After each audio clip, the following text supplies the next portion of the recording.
Everything we do is determined by politics, period. Whether or not we have clean air to breathe, whether or not we have clean water to drink, i.e. Flint, Michigan, i.e. Jackson, Mississippi, right? Every single thing is determined by politics. And we cannot just show up at the voting booth. We cannot just show up during election time. We have to be showing up year round.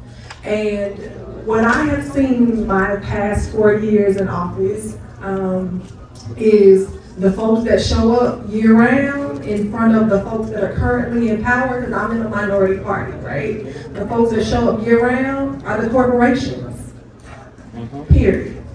Why? Because they know politics plays a major role. Because they know that there are bills that could get passed that could help them improve their bottom line, right? And so it's incumbent upon us as the people to show up just as much, if not more, than them. So as an organizer, I learned that there's two types of power. There's people power and there's money power. Unfortunately, like with the community that I come from, like we don't really necessarily have that much money power, but we do have people power. And so that's why we were able to get the major gains that we did, during the 60s and things like that.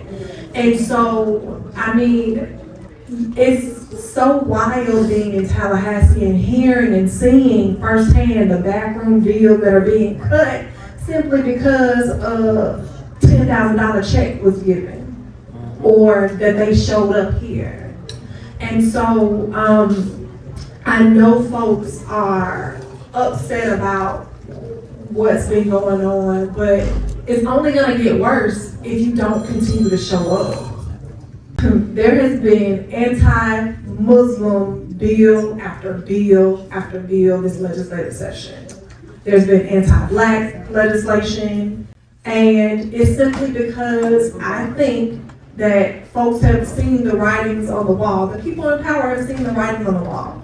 They realize that when Black folks and Arab folks and Muslims and Hispanic and Latin folks come together, that we create a new majority, right? And they are fearful that if we become the new majority and come into power, that we're going to do to them what they've done to us for years. But that's not the case. Because when we come together, we lead with love. We lead with humanity. We lead with dignity. When we come together, we win things like the $15 minimum wage, right? When we come together, we win automatic rights restoration, Amendment 4, right? When we come together like we did in Orlando recently last year, we win rent stabilization because there's been a failure time and time again in Tallahassee where folks didn't want to address the property insurance crisis, the crisis as it relates to the rise in rents. And so there were AAPI groups, there were Hispanic groups, there were Black groups, there were progressive groups, there were women. They came together and they passed rent stabilization in Orlando. Granted, it got tied up in the courts and then preempted at the state level, but like that's what happens when we come together. And they don't want us to come together. So what do? They pass legislation to divide us, right?